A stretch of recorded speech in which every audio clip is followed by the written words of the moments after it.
Așează-te într-o poziție confortabilă. Poți să stai șezând sau culcat, așa cum te simți mai bine. Și permite să-ți închizi ochii. Așa, închide-ți ochii.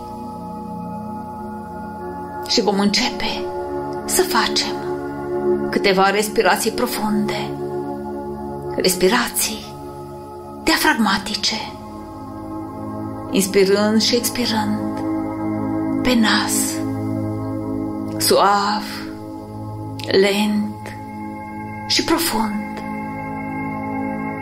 Inspiră adânc, inspiră calm, liniștit și lasă aerul să iasă. Și cu fiecare expirație eliberezi toate tensiunile din corpul tău. Eliberează anxietatea, supărările, fricile, grijile și simte cum începe să ți se relaxeze tot corpul. Mintea ta este mai liniștită. Respiră un aer nou și lasă să iasă tot ceea ce te deranjează. Lasă-l să iasă. Relaxează-te. Relaxează-ți corpul. Relaxează-ți mintea și sufletul.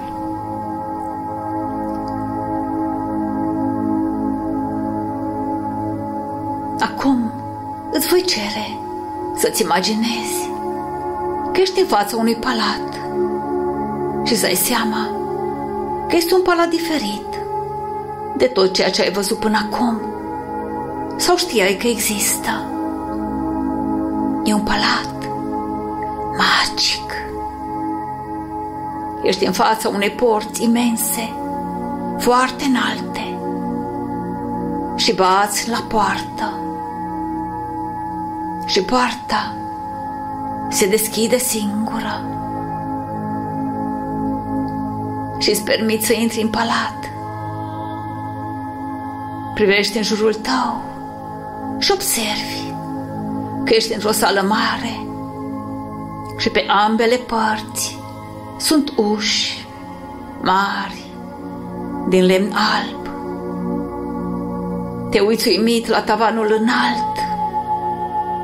Totul este alb. Totul este magic. Și dintr-o dată te oprești în fața unei uși care ți-a atras atenția și deschizi ușa. Pui un picior, apoi celălalt, ajungând într-o cameră mare, aproape goală. Te uiți în dreapta ta și în fundul camerei distingi silueta unui bărbat îmbrăcat într-o cămașă albă, lungă, care ajunge până la tălpi. Un bărbat destul de înalt, chipeș, cu părul ondulat, care ajunge până la umeri, cu o barbă scurtă, bine conturată, și observi că stă lângă un tron impunător din lemn sculptat. Timp de câteva secunde admiri tronul, sculpturile tronului. Sunt atât de frumoase, aproape ireal de frumoase. Înaintezi încet și acum stai față în față cu el, privind unul în ochii celuilalt. Ochii lui aveau o strălucire fascinantă, o privire magică, cum niciodată nu ai văzut. El îl zâmbește și ți se pare familiar chipul lui. Cauți în memoria ta unde ai mai văzut acel chip și deodată îți dai seama că acel om care stă în fața ta este Iisus Hristos. Nu-ți vine să crezi cum este posibil. Și în acel moment cazi în genunchi în fața lui, plângând, râuri de lacrimi de fericire, de bucurie, amestecate cu gânduri și sentimente, simțindu-te foarte recunoscător pentru această onoare atât de mare, pentru această întâlnire. Fruntea ta atinge pământul, aproape simțind picioarele lui Iisus Hristos, și simți că El își pune mâna pe capul tău și începe să vorbească, dar într-o limbă pe care tu nu ai mai auzit-o niciodată, aramaica veche, și îți dai seama că frazele se repetă. Se pare că faci un ritual. Plânsul tău începe să se oprească, primind acel ritual în tăcere, umil.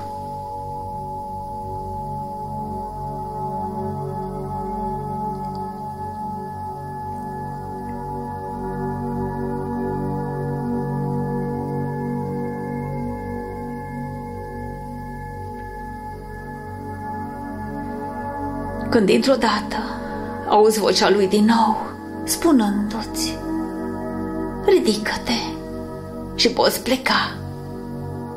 Ți-am făcut un cadou. Îți ridici încet capul privindu-l, ștergându-ți lacrimile care ți acopereau ochii pentru a-l putea vedea mai bine. Iar el stătea zâmbind în fața ta și tu simți sufletul plin de recunoștință pentru tot ce ai primit. Te ridici încet și mergi spre ușă, fără să-i întorci spatele. Cum ai putea să-i întorci spatele lui Iisus Hristos? Așa că te retragi, pas cu pas, încet, până ajungi la ușă, privindu-l încă o dată, ca să-ți iei rămas bun de la el și să-i mulțumești.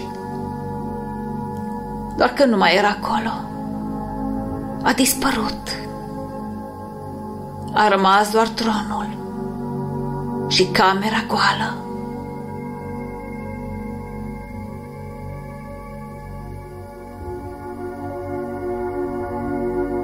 Acum ești din nou în sală și în acel moment îți dai seama că nu ești singur, că ești înconjurat de milioane și milioane de oameni, de toate vârstele, de toate rasele, de toate națiile,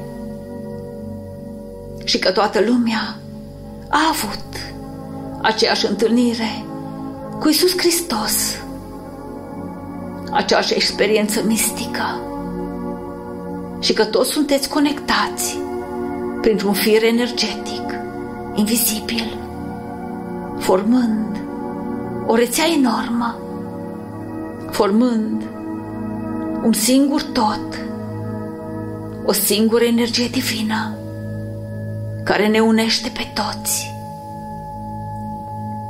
Alături de noi stau entități cerești, îngeri, arhangheli, sfinți.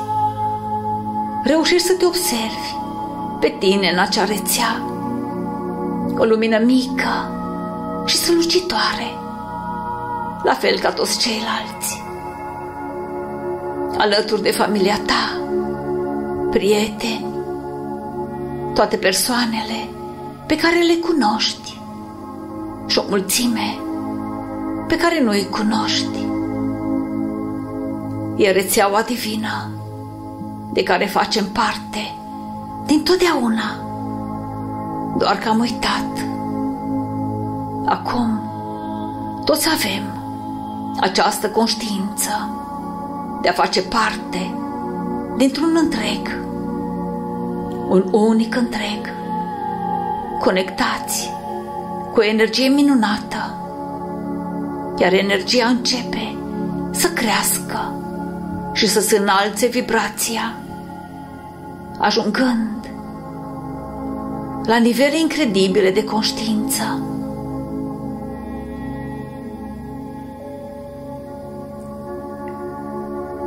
Și în acel moment înțelegi care a fost darul pe care ți l-a dat Iisus Hristos.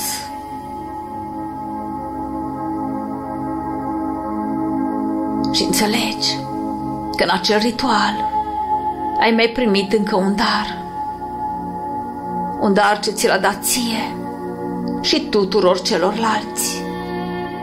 A fost puterea, forța, curajul, iubirea necondiționată, toate calitățile de care fiecare în parte are nevoie pentru a putea depăși toate provocările, uniți ca niciodată, revenind la origini, ființe divine în armata de lumină. Și astfel, împreună, ne îndreptăm către victorie.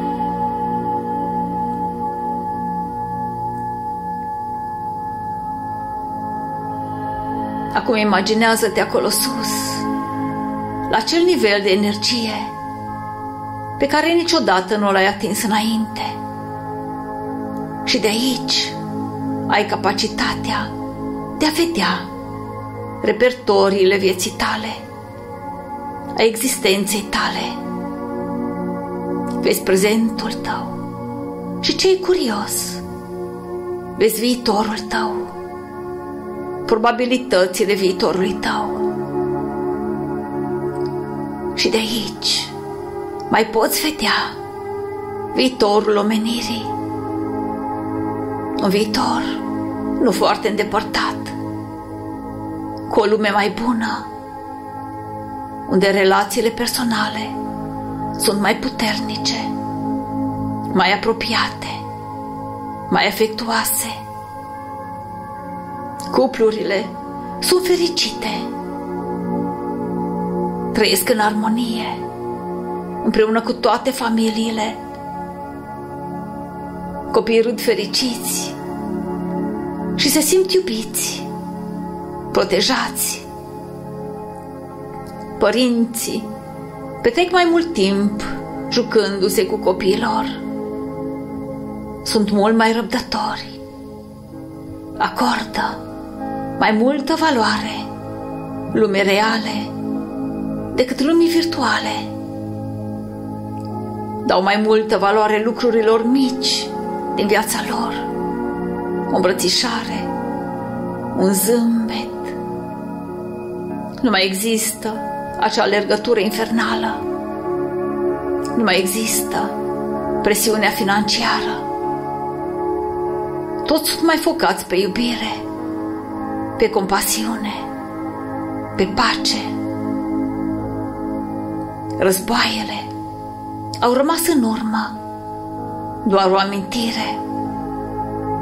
Nu mai există violență, nu mai există boli, nu mai este foame.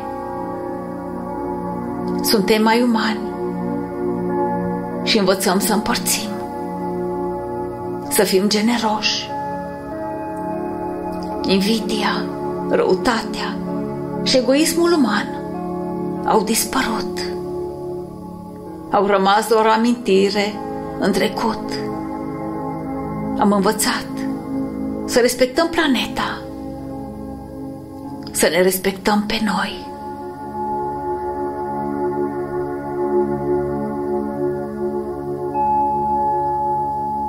Acum te voi ruga să te gândești la o dorință, ceva ce tu dorești mult să se întâmple în viața ta, în viitorul tău. Gândește-te la o dorință, ceva ceea ce vrei să ți se împlinească din tot sufletul. O dorință pentru tine, familia ta. Pune-ți această dorință.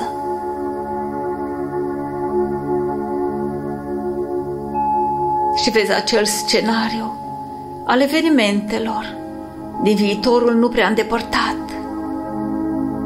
și adu-l acum și aici, cu tot ceea ce ți-ai dorit și ai văzut în prezentul tău. Și totul începe să se întâmple acum, în acest moment. Se întâmplă deja. Se întâmplă deja. Se întâmplă deja. Creează această realitate acum, pentru că ai această capacitate. Toți suntem copii din aceeași energie divină. Avem această sămânță divină în noi. Doar trebuie să ne permitem cultivarea, creșterea și extinderea ei. Avem puterea să materializăm toate acestea acum. Pentru că toți merităm să fim fericiți, împliniți și sănătoși acum și mereu. Deja se întâmplă. Deja se întâmplă. Deja se întâmplă. Amintindu-ți din ce în ce mai mult de originea ta divină, puterea care era adormită în tine, trezindu-se în fiecare zi mai mult și mai mult. Acum se întâmplă în acest moment și simte-o în inima ta. Se întâmplă deja. Se întâmplă deja. Simte acea energie a viitorului apropiat care îi se extinde din ce în ce mai mult în conștiința tuturor ființelor umane, a planetei Terra, în tot universul.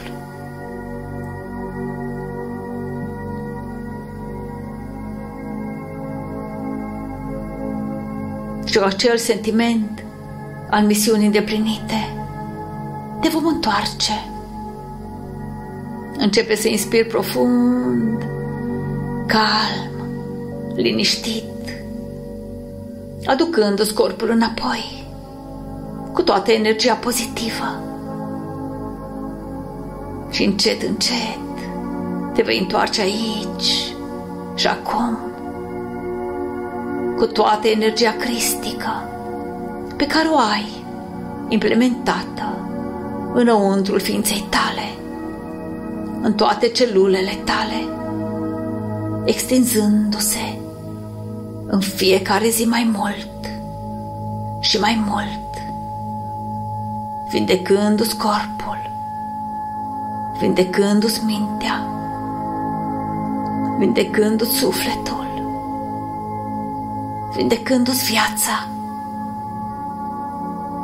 aducând și materializând toate acestea în viața ta și în viața celorlalți. Continuă să respiri calm